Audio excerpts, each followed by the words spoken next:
Hello everybody and welcome back to my channel Deck Tech for Decks. Before we get started, I'd just like to ask that you guys leave a like and consider subscribing.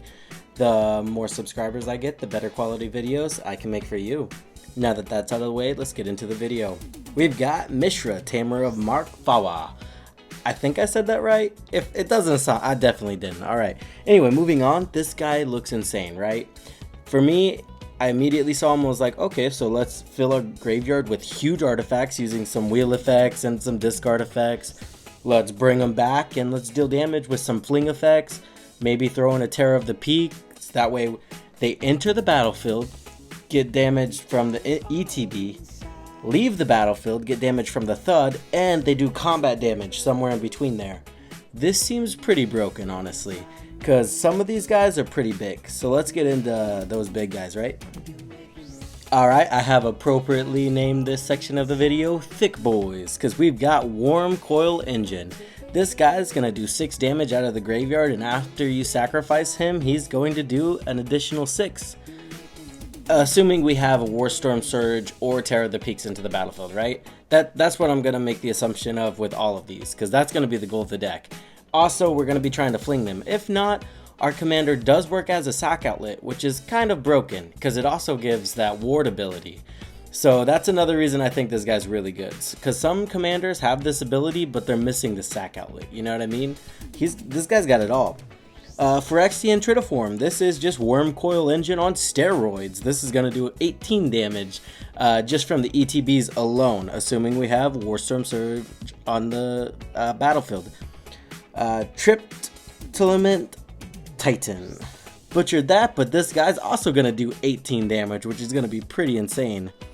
Ancient Stone Idol, another card that's going to do 18 damage. Scuttling Doom Engine, this is going to net you some 12 damage. Metal Worker Colossus, this is just a 10-10 that we're going to bring onto the battlefield. People are going to take some damage, he's going to die. Phyrexian Soul Gorger.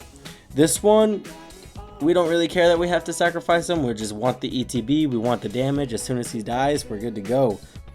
Traxos, Scourge of Krug. We don't care if this guy sticks onto the battlefield. Like I said, we're just going to be bringing these guys, flinging them, just get them off the battlefield, doing their thing. We've got Combustible Gearhulk. Get that value out of him and then fling him at our opponent, right? Noxious Gearhulk, same thing. We want that value and then we don't care what happens. And then finally, Steel Hellkite. This one can act as a board wipe or get rid of anything we want to, right?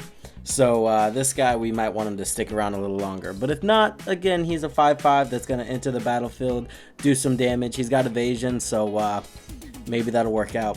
Notably, you can spend 0 on his X ability and kill all tokens. So that's also pretty useful. Alright, moving on to the next category, which I have appropriately named Thud. We are going to use Bosch Iron Golem, because this guy's not only going to sacrifice our things to do damage equal to their CMC, which these cards are not cheap, let me just tell you that.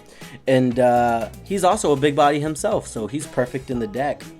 Terror of the Peaks, as I talked about earlier, Warstorm Surge, definitely going to have that in there. Kazu's Fury, just basically a fling, right?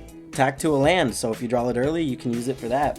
Then we have Fling, Thud, Rites of Consumption, these are all going to do damage, right? Then we finally have Rapture. Never heard of this card, but it's going to be perfect in the deck. Not only is it a semi-board wipe because it doesn't hit flyers, but it's also going to hit everybody. Make sure you don't kill yourself, but hopefully your opponent's life totals are lower than yours. Soul's Fire, again, this can wipe the board and do a lot of damage doing it, so it's going to be perfect in the deck. Chandra's Ignition. Oops, swap those two. Soul's Fire just does damage. Chandra's Ignition, that's the board wipe. There we go. Very professional YouTuber here. Don't make mistakes, okay? Moving on to Ramp, we have Illuminator Saras. This one's going to be pretty crazy because, like I said, these guys' CMC is not cheap. So now we're just going to sacrifice them for a ton of mana. Neheb the Eternal. Again, we're going to do a lot of damage. Let's just say, for fun, we bring in a creature. It deals damage, 9 damage, and then we fling it. That's 18. Well, there we go. We'll just add 18 mana to our mana pool. That's pretty crazy and not uncommon in this deck. The Reaver Cleaver, again, a really good card. Maybe we get one of those creatures to stick and just create a million treasure tokens doing it. Finally, Burnt Offering, another card like I was not very aware of. But this one, sacrifice a creature, add mana, pretty simple. Let's move on to the card draw we want to add to the deck. We've got Dark Deal, Wheel of Misfortune, Reforge the Soul, and Ruin Grinder. Wheel effects are just really efficient at getting you through the deck and filling the graveyard. It does two things at the same time and it's really efficient at it. We've also got Neheb, Dreadborn Champion. This one I really like because not only does it ramp us a little bit, but it does fill our graveyard. Finally, Greven, Praetor Captain. This is where we get a little risky with the life total, right? Because this is going to draw us a lot of cards, but we might lose a lot of life doing it. So there's ways in the deck to counteract that I'll talk about later. We've got Disciple of Bolas. Again, this is going to gain us some life, right? And it's going to draw us a lot of cards, like a one-off Greven. I like that. Mask of Grizzlebrand. Again, we've got some life gain, and we've got a ton of cards. Altar of Dementia. I don't think this one's going to be a surprise to you guys. It's just really efficient, right? Chainer, Nightmare Adept. I've been adding this guy in more decks, and he's been surprising me, right? Because not only do you get to discard something you want to discard, but then you can cast something from your graveyard. And that doesn't necessarily have to be an artifact, right? Which this deck, the commander, is centered around bringing artifacts back. So it's really useful to have something in the deck that can, say, bring back a Disciple of Bolas. Finally, for the final theme of the deck, I wanted to focus on Recursion. Notably cheap Recursion, because these cards are really expensive. Feldon of the Third Path. This guy, this is not going to surprise you guys, right? 3 mana, bring a huge creature onto the battlefield that deals damage, and then it goes back into the graveyard, then we can bring it back again next turn. This guy's really good. He doesn't make you exile it for some reason, which is why he's one of my favorites. Nim Deathmantle. I've been putting this in more decks.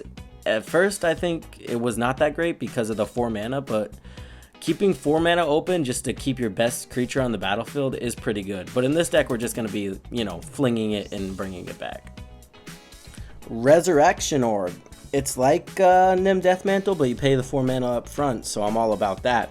It also gives you lifelink, so padding our life is going to be pretty good in this deck, especially because we're going to be taking some of the damage that we're dealing out in this deck, you know what I mean? Phyrexian Delver, this is what I'm talking about, right? Taking damage we're dealing out. Whip of Erebos, it's 1 more mana than your commander, but it gives all of our creatures lifelink, so that's going to be really important. Mimic Vat, imagine paying 3 mana for one of those giant creatures. That's pretty insane. Scarecrow, really good in the deck, 4 mana to just bring back one of those massive creatures onto the battlefield. That's really good value. And then finally, we have Canoptic Tomb Sentinel. It's not really Recursion, but I put it in the deck, or the preview of the deck, because this guy's just really efficient removal. I want to preface this with Brothers War is not out yet. I'm pretty sure there's going to be some pretty massive artifacts that are going to be leaked, so I don't want to do a full deck tech, but let me know in the comments below if you want me to finish this out once the full set releases. Also, let me know in the comments below if you think this deck is not going to be that great and you don't want to see a full deck tech. Anyway, thank you for watching. Please like, comment, and subscribe, and I'll see you in the next one.